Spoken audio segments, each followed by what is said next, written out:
ये तो अपनी लंका को ही जलाकर भस्म करना चाहते हैं। देख रहे हैं प्रभु, कितने अज्ञानी है ये राक्षस। आप केवल इतनी कृपा कीजिएगा प्रभु कि सत्य और न्याय को मेरी पूंछ की अग्नि से कोई अहित न पहुंचे।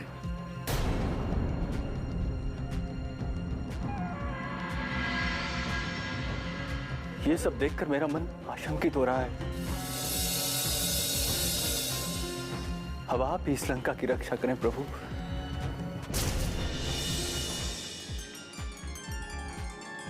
आप व्यर्थ चिंता कर रही हैं देवी। हनुमान का सत्य आपसे छुपा नहीं है। वे इतने सक्षम है कि कोई भी उनका अहित नहीं कर सकता। राक्षसों की प्रकृति आपसे छुपी नहीं है स्वामी। उन्होंने हनुमान की मृत्यु का आयोजन किया है। कितना कठोर दंड दिया है उन्होंने हनुमान को। देवी, यदि राक्षसों ने ऐसा सोचा है तो उनका यह भ्रम है। हनुमान तो स्वयं पवन कुमार हैं। वे अग्नि को प्रज्वलित भी करते हैं और बुझाते भी हैं। ऐसा आप मानते हैं स्वामी?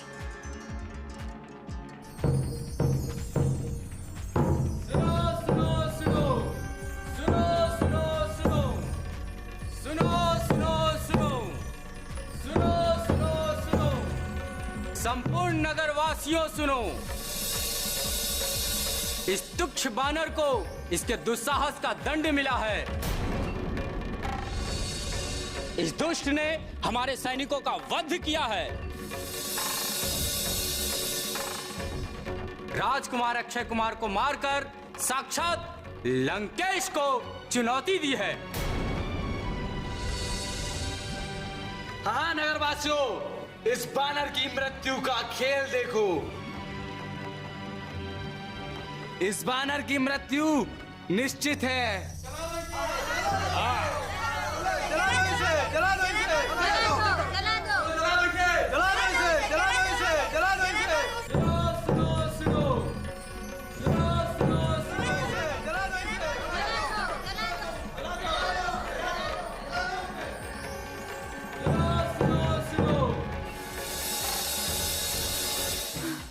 सीते, घोर अनर्थ हो गया, घोर अनर्थ। क्या हुआ देवी त्रिजटा? क्या उन्होंने हनुमान को बंदी बना लिया है? बंदी ही नहीं बनाया, कठोर दंड दिया है उन्हें। अति कठोर दंड दिया है। कौन सा दंड माते? उन्होंने हनुमान की पूंछ में आग लगा दी है। क्या? और हनुमान को पूरे नगर में घुमा रहे हैं। हे प्रभु, ये क्या हो रहा है? इस पर मेरा कोई वश नहीं है सीते। साक्षात लंकेश ने आदेश दिया है। मैं विवश हूं सीते। मैं ही क्या, लंकेश के आगे सभी विवश हैं। हे अग्निदेव, हनुमान की रक्षा करें अग्निदेव। आप शीतल हो जाएं।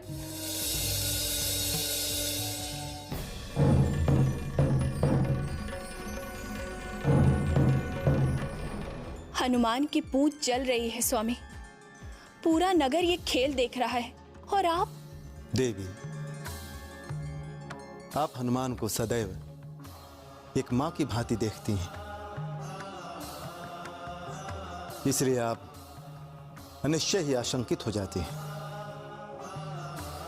यदि आप आदि शक्ति के रूप में उन्हें देखेंगी तो आप स्वयं जान जाएंगी कि हनुमान उनके दूत हैं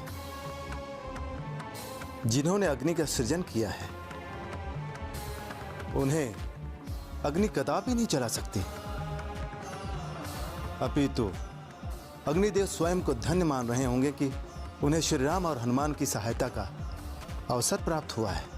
आप क्या कह रहे हैं स्वामी? मेरी कुछ समझ में नहीं आ रहा है। मुझे केवल हनुमान की पीड़ा दिखाई दे रही है। अभी तो हनुमान लीला कर रहे हैं देवी। उन्हें पूरे नगर का निरीक्षण करना है। अपना कार्य पूर्ण करने के पश्चात वो अपनी क्षमता का प्रदर्शन स्वयं करेंगे।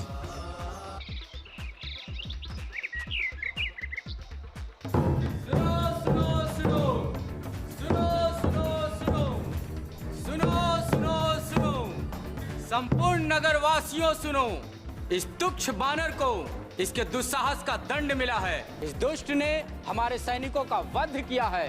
राजकुमार अक्षय कुमार को मारकर साक्षात लंकेश को चुनौती दी है।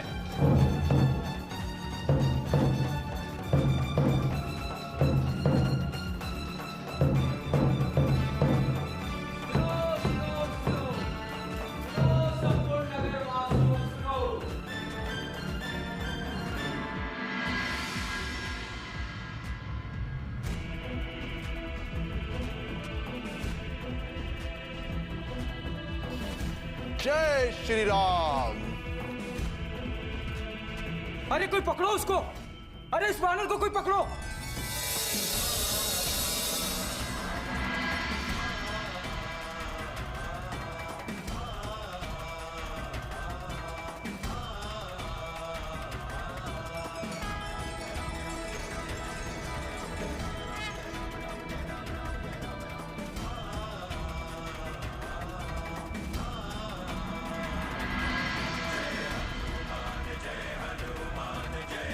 उधर देखो, दक्षिण दिशा में भी आग की लपटें उठने लगी हैं।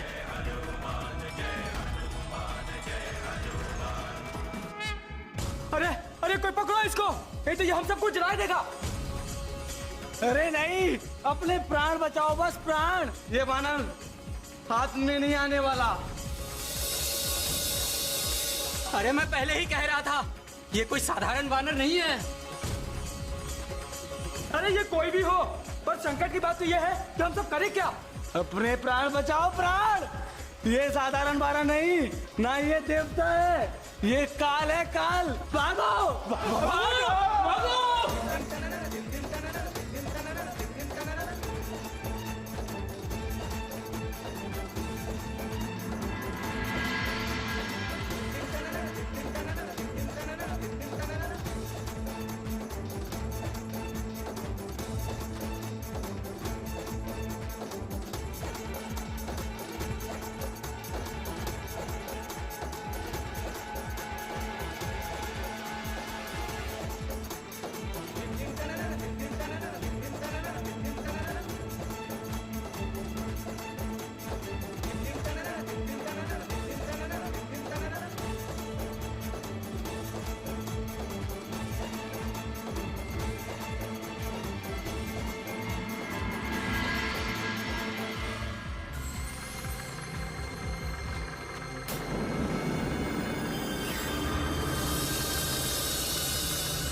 महाराज लंकेश की जय हो।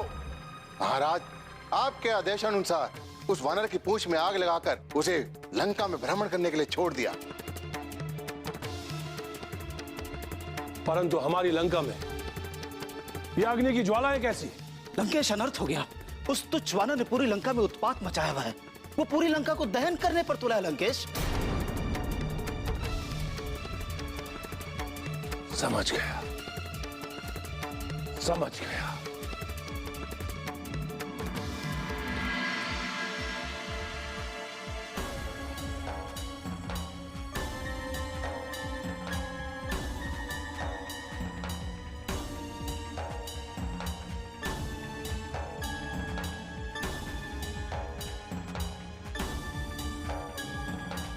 जय श्री राम।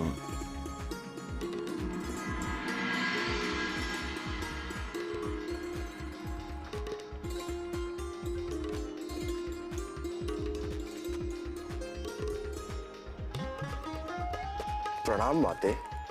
अहो भाग्य,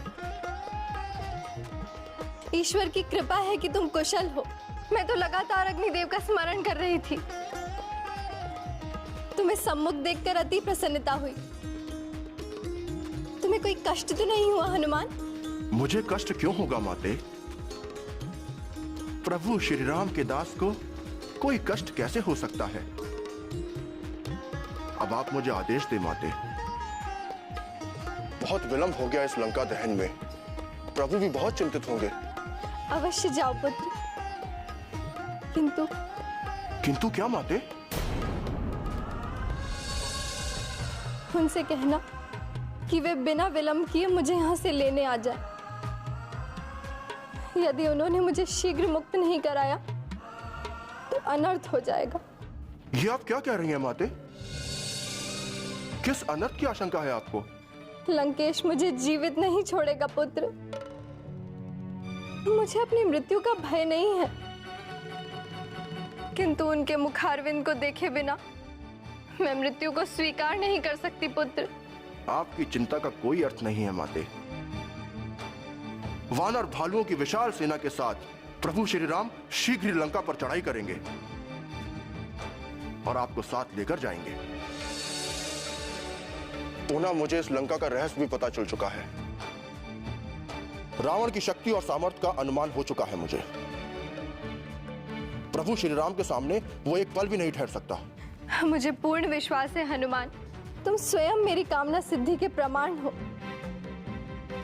मैं जानती हूं कि तुम एकाकी ही पूरी लंका पर विजय पा सकते हो, किंतु मेरी मनोकामना तभी पूर्ण होगी जब स्वयं श्री राम और लक्ष्मण यहाँ आएंगे और राक्षसों का वध करके मुझे यहाँ से ले जाएंगे। मेरी इन बातों का अर्थ ये कदापि नहीं है कि तुम में मेरा दुख दूर करने का सामर्थ्य नहीं है। तुमने मुझे नया जीवन दिया है पुत्र। यदि तुम ठीक समय पर दर्शन नहीं देते तो दुख से व्याकुल होकर मैंने अपने प्राण त्याग दिए होते। तुम संकट मोचन हो पुत्र,